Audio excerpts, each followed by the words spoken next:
Hello, so let's spend a few minutes on Watergate, just a brief overview.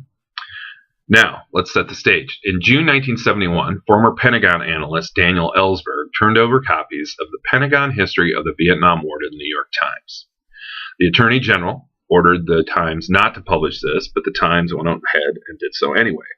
This history shows that the U.S. administration had been lying about the war for years, providing more optimistic accounts than what actually happened. And this, of course, caused an uproar. Now, remember, this is not just Nixon. This goes back to Johnson as well.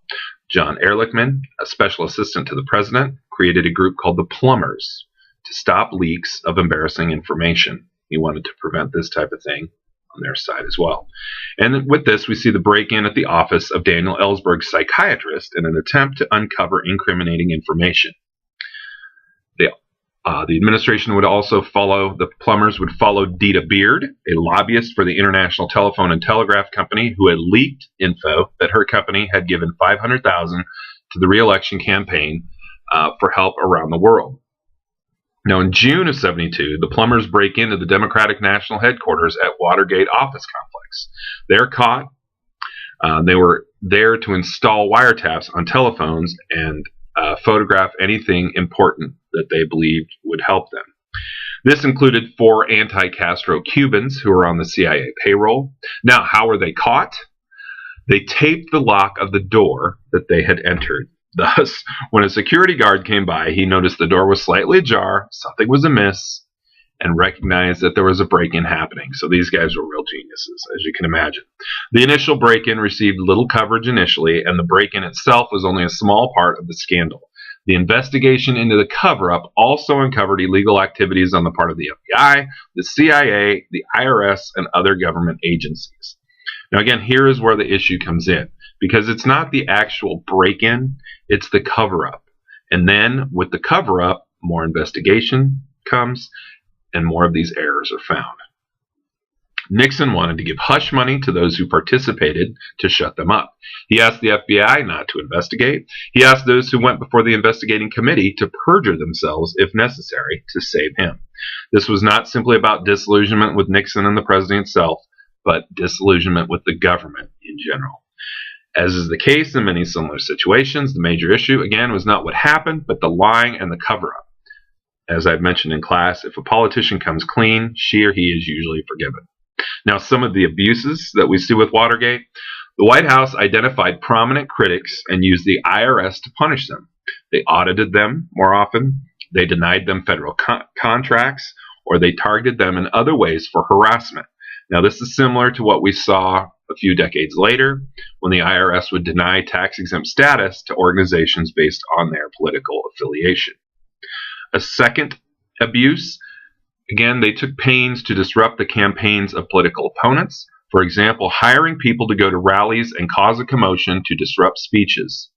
Again, does this sound familiar? We see this in the 2016 election, or the campaign running up to the election.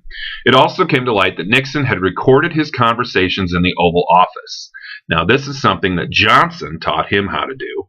One wonders if Johnson learned this from Kennedy, who learned it from Eisenhower.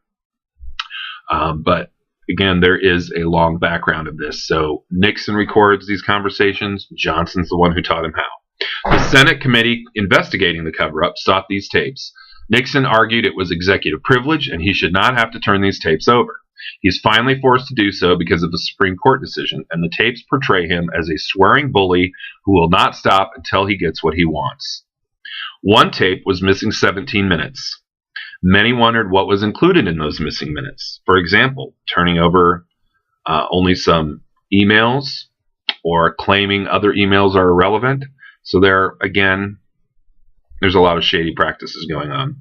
The House Judiciary would draw up articles of impeachment, and Nixon knew he did not have the votes in the Senate to save himself. He did not want to resign, though, and was finally convinced to resign only when he was told that if he was impeached, he would lose his pension.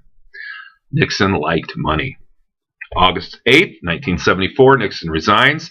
Ford pardons him. He says the nation must begin healing. Now, a few things to consider here. Was Ford right to pardon him? Did it begin the healing?